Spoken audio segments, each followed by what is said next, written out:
So now that quite a few of you have had lucid dreams and out-of-body experiences at this retreat, I want to pose a question to you.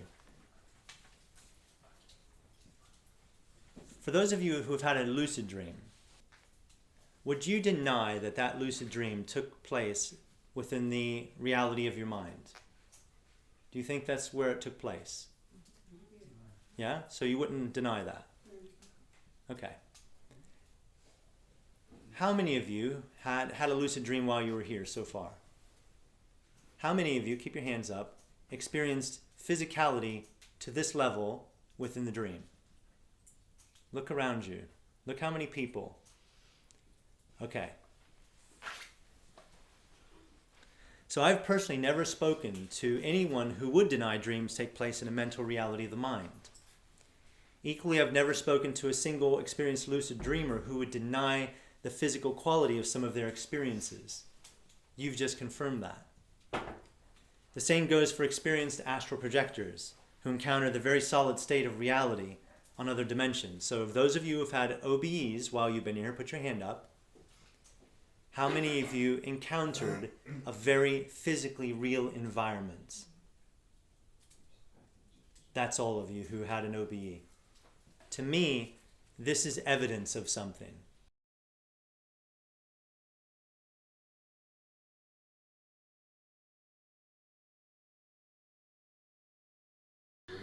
So the founder of and CEO of SpaceX and the co-founder and CEO of Tesla Motors, Elon Musk, was once quoted as saying this: the chance we are not living in a computer simulation, he feels, is 1 in billions. Elon got the idea from Nick Bostrom's paper, which was written in 2003, which is titled, "Are You Living in a Computer Simulation?" Now, from my perspective, I don't think it's a computer simulation as such as we know it. I do believe that this is a simulated reality, and like I said, but it's a simulated spiritual reality. It's a reality that is created by beings who are very interconnected, are aware of the interconnected nature of reality, and they create these form-based realities where they then set the physics in motion and say, okay, this particular environment has these physical properties, and this is what physical feels like. So it's an interesting thing, and I feel the evidence for this stuff is things like false awakenings. Who here have had false awakenings as I've been talking about them? You've pissed the bed. You pissed the bed, yeah? I thought I was sitting on the toilet. I'm really glad you started with that one, Dina, because think about this from bedwetting from children. Yeah. Children are really amazing natural out-of-body explorers and lucid dreamers. And how much of that bedwetting do you think, based on your own experience, might be accounted for because they're having a false awakening? They've actually walked to the toilet thinking they're wide awake. They pee in the toilet, but actually they're peeing the bed. I used to do it a lot as a child. Yeah. Anyone else? Sorry, go ahead.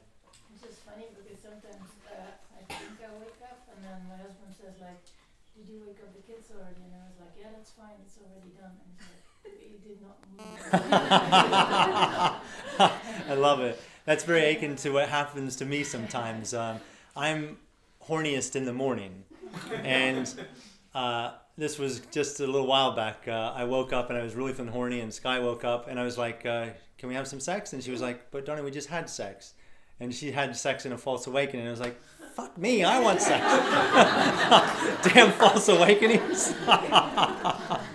Who else has something very quickly to share? I had something where I had a dream. I went through an experience and I was on the phone, and then I woke up and I was telling the story over again, the same story like 3 times.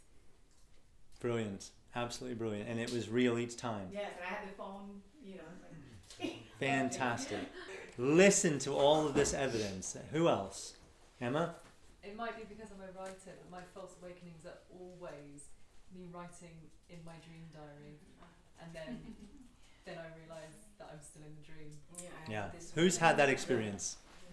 Look around you. Look how many people have written in dream journals and waken up and realized, damn, now I got to do it again. Yeah.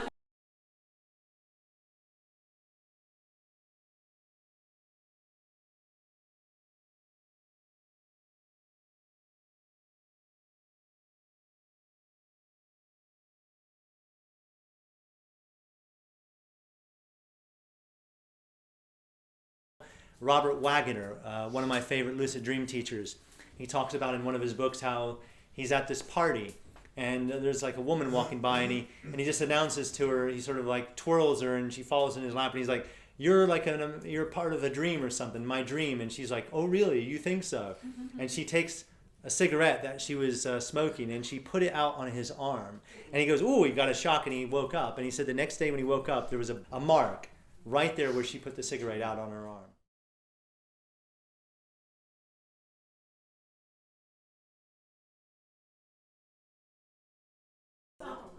What about marks that you wake up with and you don't remember? Yeah, for sure. For sure. Or even birthmarks.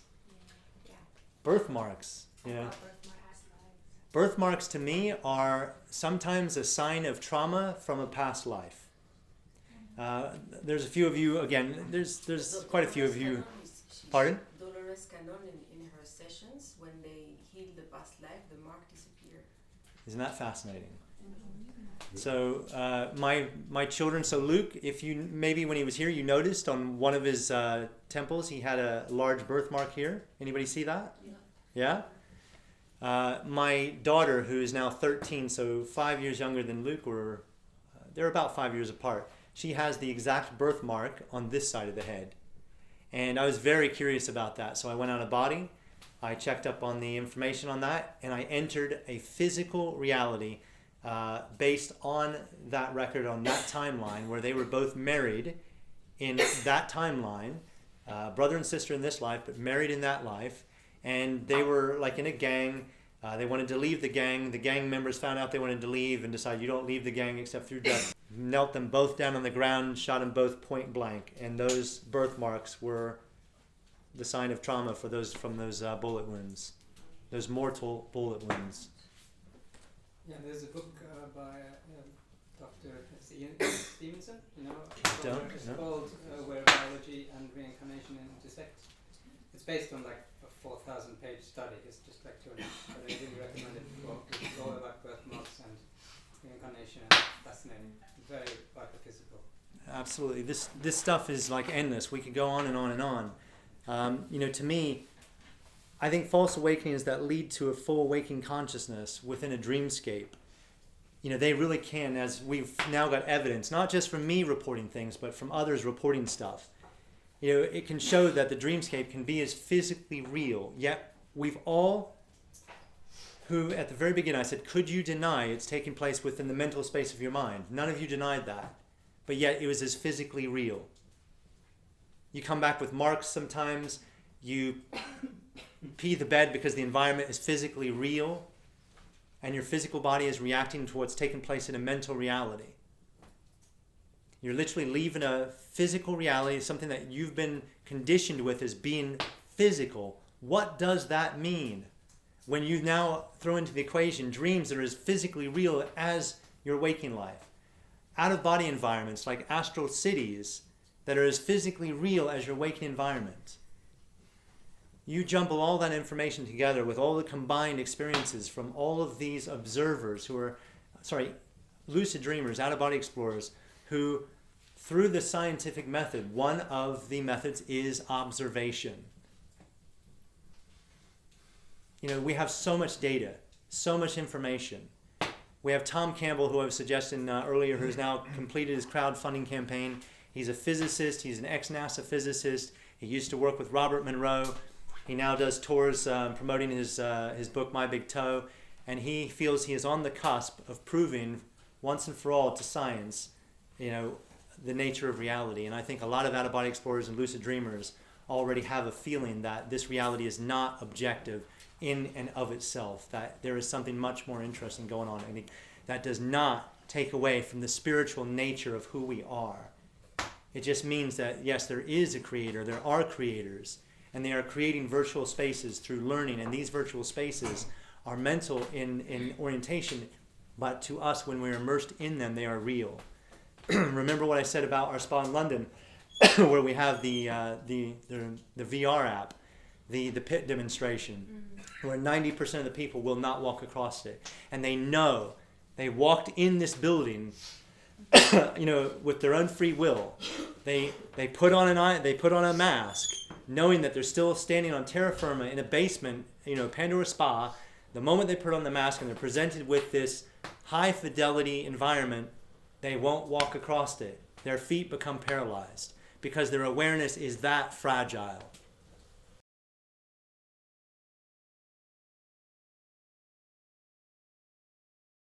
And who you are is, by nature, non-physical.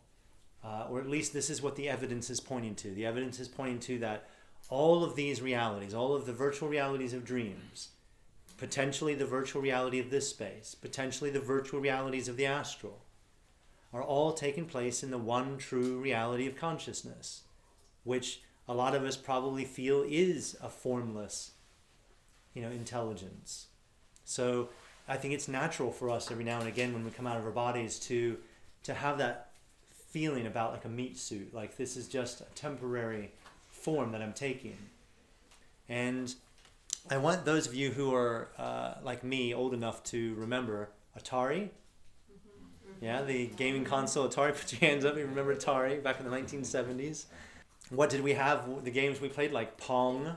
Yeah, and it was advanced. Now look at us. We're 40 years on. We have photorealistic virtual reality. They feel that in the very near future, there will be VR technology where there are little robots and stuff that are blowing wind in your face and giving you all the other senses that will completely immerse you. Completely.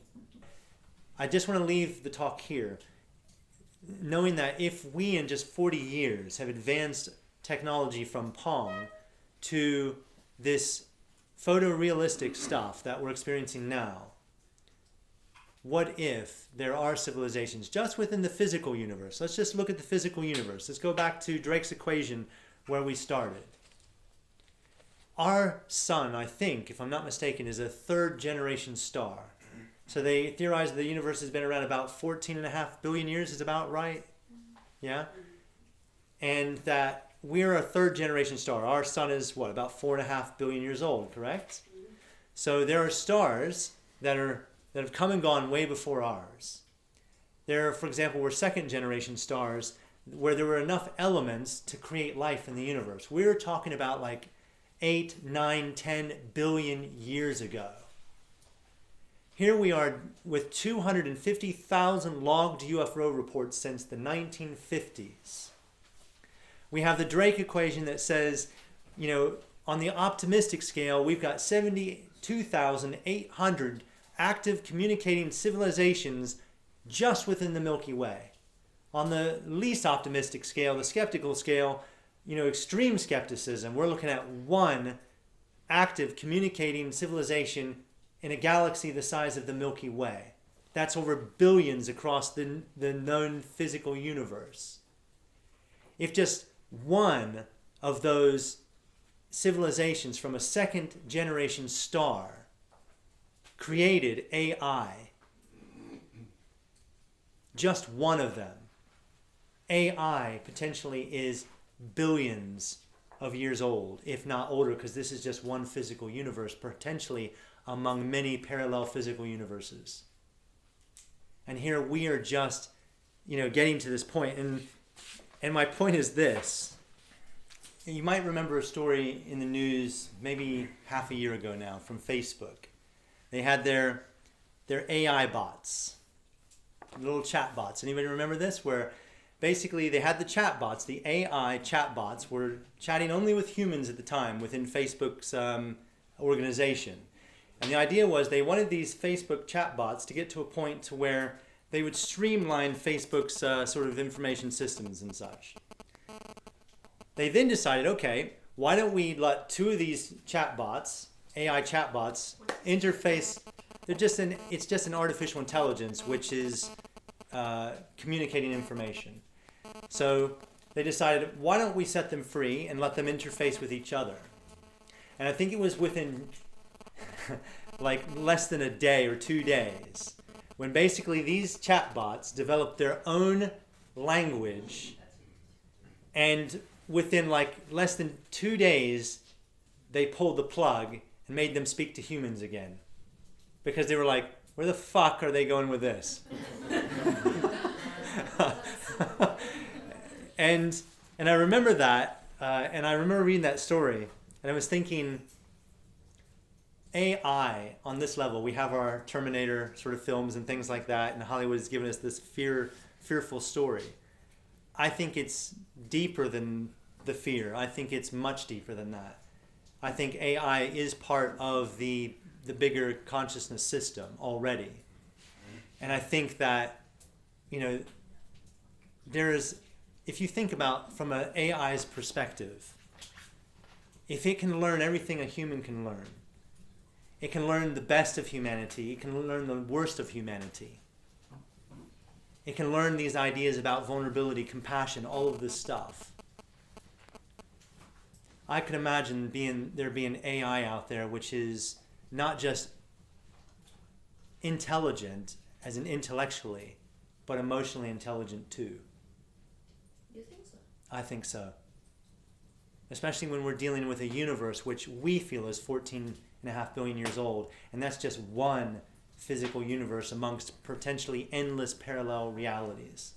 I think already AI is a part of the universe. It is already well established.